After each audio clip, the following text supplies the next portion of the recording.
ডিব্ৰুগড়ৰ লাহোৱালৰ চেঁচা দলঙৰ সমীপত আছো আৰু ইয়াত এক শোকাবহ পথ দুৰ্ঘটনা সংঘটিত হৈছে। আজি পুৱতি নিশাৰ ভাগত প্ৰায় 2 পৰা 3 বজাৰ ভিতৰত এক ভয়াবহ দুৰ্ঘটনা সংঘটিত হয়, য'ত চুচুৰমাৰ অৱস্থাত এই গাড়ীখন মই যদি দেখুৱাওঁ AS06AK 8716 এই বাহনখন আচলতে তীব্ৰ বেগত আহি এই নদীৰ কাষৰ এই যি দলং আছে, দলঙৰ কাষৰ যি অকণমান বাট আছে, সেই বাটেৰে সুৰকি আহি নদীৰ পুৰা মাজভাগত পৰে আৰু মাজভাগত পৰি ইয়াত দুৰ্ঘটনা সংঘটিত হয়, য'ত 5জনকৈ লোক আহত হয়।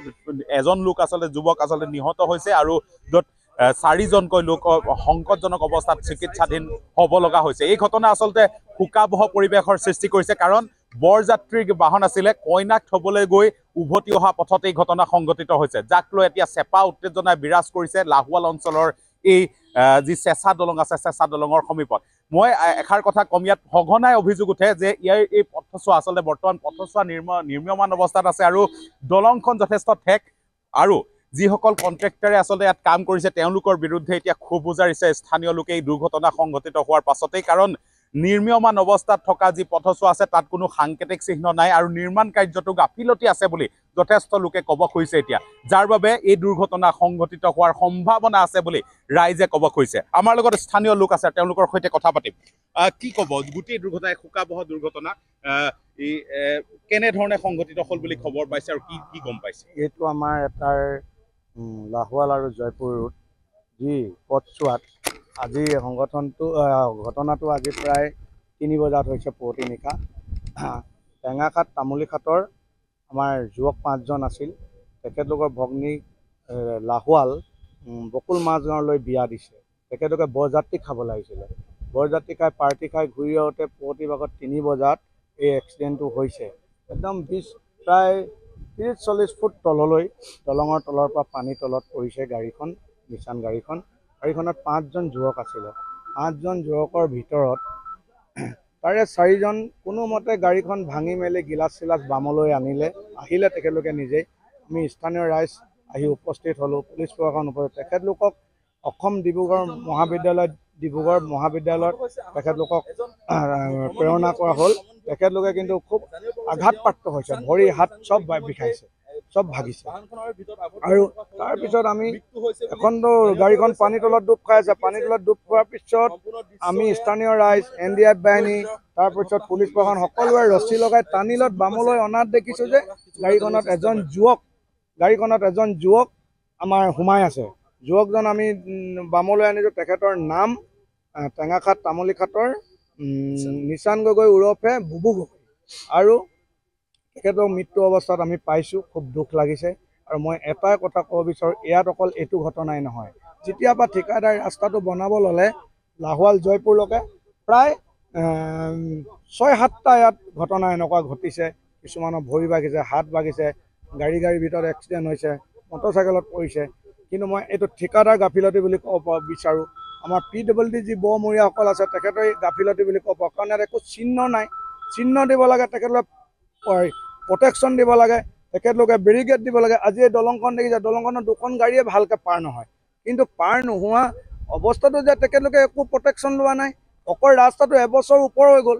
অকল ঠিকাদাৰটোক মই দেখিছোঁ 2টা ছাইড বামত চেইন কেবল অকণমান পাৰি আৰু অকণমান মাটি দিয়ে তেখেতলোকে আজি এবছৰ কাম কৰিছে। একো কাম মানে কৰি থকা দেখা নাই। কামটো ভাল হোৱা নাই বুলি ক'ব বিচাৰোঁ। আৰু পানী মাৰিব লাগে, 3 টাইম পানী মাৰিব লাগে, ৰাতিপুৱা, দুপৰীয়া, গধূলি। তেখেতে পানী নমৰাৰ ফলত তেখেতে আজি এক্সিডেণ্ট হৈছে পুৱতি নিশাত। কাৰণ ধূলিবিলাকত কুঁৱলী পৰি থকা নেদেখাত মই চালকজনৰ এক্সিডেণ্টটো হৈছে বুলি মই ক'ব বিচাৰোঁ। তেখেতলোকে ৰঙা ষ্টিকাৰ এটাও লগাই থোৱা নাই। আৰু মই এটাই কথা ক'ব বিচাৰোঁ, আমাৰ কাম কৰাত একো আপত্তি নাই।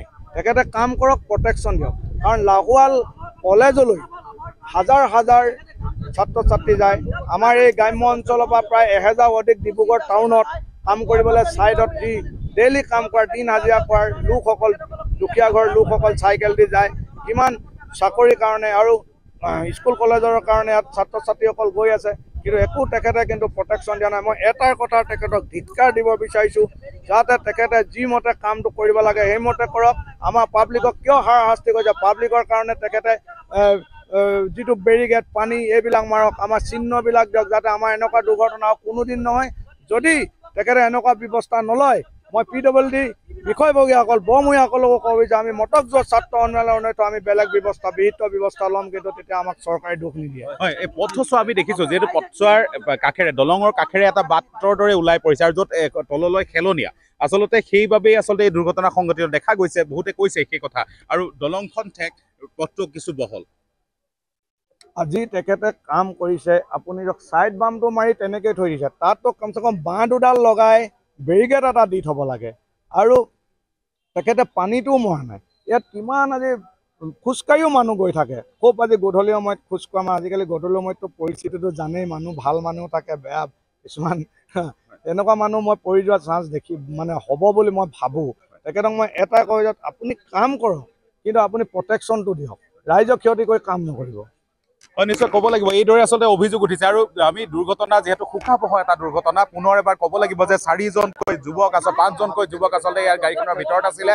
তাৰ ভিতৰত এজন যুৱকে প্ৰাণ হেৰুৱাব লগা হ'ল এই ঘটনা আৰু দলংখনৰ দুয়ো কাষৰ যি অৱস্থা সেই মই যদি দেখুৱাব পাৰোঁ এই ভিজুৱেল এই যে যিটো দলংখনৰ কাষৰ যিটো অংশ মই এয়া দলংখনৰ সেইটো ডিব্ৰুগড়ৰ অংশৰ মূৰ এইফালে আচলতে নাহৰকটীয়া যিটো বাট সেইটো মূৰ আৰু এই দলঙৰ এই কাষৰ এই মূৰটোৰ পৰা যদি আপোনালোকে দৰ্শক হিচাপে এই ভিজুৱেল লক্ষ্য কৰে তেতিয়া ধৰিব পাৰিব তাৰ পৰা গাড়ীখন উফৰি আহি ইয়াত পৰিছেহি তাৰমানে কেনেধৰণৰ অৱস্থাত এই বাহনৰ আচলতে নিয়ন্ত্ৰণ হেৰুৱাব লগা হৈছে পথটো বহল বুলি ভাবি আচলতে তেওঁলোকে এইদৰে আচলতে ঘন কুঁৱলী আছিলে যিহেতু পুৱতি নিশাৰ সময় আৰু এনেধৰণৰ ঘটনা সংঘটিত হৈছে মই আৰু কাষলৈ আহিম বাহনখনৰ কাষলৈ আহিম চুচুৰ মাৰ অৱস্থাটো মই দেখুৱাবলৈ এবাৰ চেষ্টা কৰিম কি ধৰণৰ অৱস্থাত আচলতে বাহনখন আছে এইখন বাহন আৰু নৈ কাষলৈ খেলনি আমি যাবলৈ যথেষ্ট চেষ্টা কৰিম যদিও এই পৰিৱেশ মই দেখুৱাইছোঁ ইয়াৰ ভিতৰতে আচলতে 4জনকৈ যুৱক 5জনকৈ যুৱক এই বাহনখনৰ ভিতৰত সোমাই পৰিলে চোলাৰ আচলতে টুকুৰা আছে কাগজ আছে কাপোৰ আছে ইয়াত দেখা গৈছে আৰু কাপোৰৰ টুকুৰা বাহনখনৰ ভাঙি যোৱা যিটো অৱশেষ সেই অৱশেষটো দেখুৱাইছোঁ ইয়াৰ পৰা আচলতে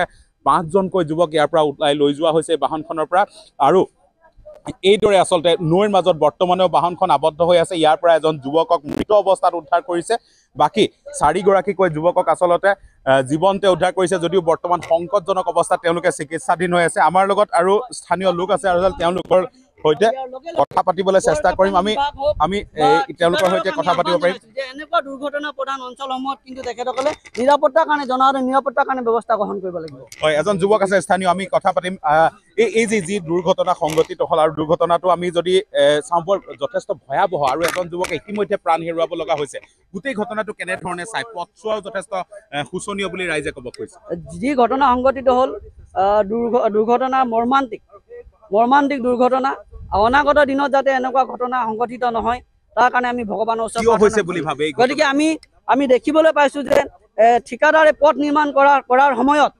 দলঙৰ দুয়োপাৰে যি বেৰিকেডৰ ব্যৱস্থা আছিল পকাল পুল দিয়া আছিল সেই পুলসমূহ উঠাই পথ বহল কৰি দিয়া হ'ল কৰা হ'ল কিন্তু পুনৰ তাত জনসাধাৰণ নিৰাপত্তাৰ কাৰণে দুয়ো কাষে ঠিকাদাৰে বেৰিকেডৰ ব্যৱস্থা গ্ৰহণ কৰিব লাগিছিল বেৰিকেডৰ ব্যৱস্থা গ্ৰহণ নকৰাৰ কাৰণে এনেধৰণৰ দুৰ্ঘটনা সংঘটিত হৈছে গতিকে ঠিকাদাৰ নুমল শইকীয়া নামৰ যিজন ঠিকাদাৰ আছে সেই ঠিকাদাৰে কেৱল নিজৰ মুনাফা লাভৰ কাৰণে জনসাধাৰণৰ নিৰাপত্তাৰ কাৰণে তেখেতে কোনো চিন্তা চৰ্চা নকৰাকৈ কাম কাজ কৰাৰ কাৰণে আজি এনেকুৱা দুৰ্ঘটনা সংঘটিত হৈছে গতিকে আমি ঠিকাদাৰজনক ক'বলৈ বিচাৰিছোঁ যে এজন যুৱক থিতাতে নিহত হৈছে নিহত যুৱকজনক উচিত ক্ষতিপূৰণ দিব লাগিব আৰু যিকেইজন এতিয়াও চিকিৎসাধীন হৈ আছে চিকিৎসাধীন হৈ থকা ব্যক্তিকেইজনক চিকিৎসালয়ৰ উপযুক্ত ব্যৱস্থা গ্ৰহণ কৰিব লাগিব খৰচ বহন কৰিব লাগিব ইয়াৰ লগে লগে গড় কাটপানী বিভাগৰ চৰম হেমাহি আছে গড় কাটপানী বিভাগৰ অভিযন্তাসমূহ আছে অভিযন্তাসমূহ কি চাই থাকে তেখেতসকলে নাজানে নেকি যে এনেকুৱা এটা দুৰ্ঘটনা প্ৰধান অঞ্চলত যে বেৰিকেডৰ ব্যৱস্থা গ্ৰহণ কৰিব লাগিব ছিগনেলৰ ব্যৱস্থা গ্ৰহণ কৰিব লাগিব তেখেতসকলৰ ইমান সম্যক জ্ঞান নাই নেকি যদি ইমান জ্ঞান নাই তেতিয়াহ'লে তেখেতসকলে কেনেকৈ অভিযন্তা হৈছে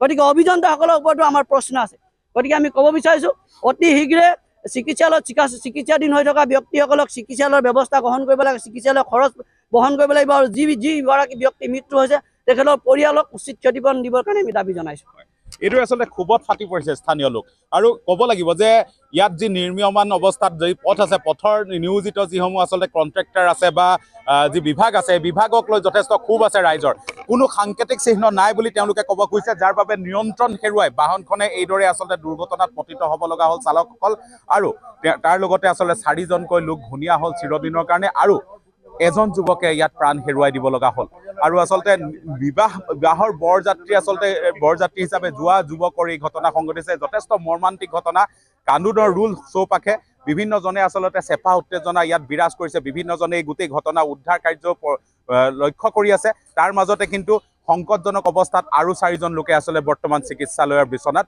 যুঁজি আছে এইখিনি সময়ত লাহোৱালৰ যি চেঁচা দলং আছে চেঁচা দলঙৰ এই ভয়াৱহ দুৰ্ঘটনাৰ এক প্ৰতিবেদন আগবঢ়ালো পৰৱৰ্তী সময়ত অন্যান্য তথ্যৰ বাবে নিউজ 18 চাই থাকক আপুনি বিচৰা বাতৰি পাব কেৱল নিউজ 18 এপত নিউজ 18 এপ ডাউনলোড কৰিবলৈ স্ক্যান কৰক এই QR কোড গুগল প্লে ষ্টৰতো পাব এই নিউজ 18 এপ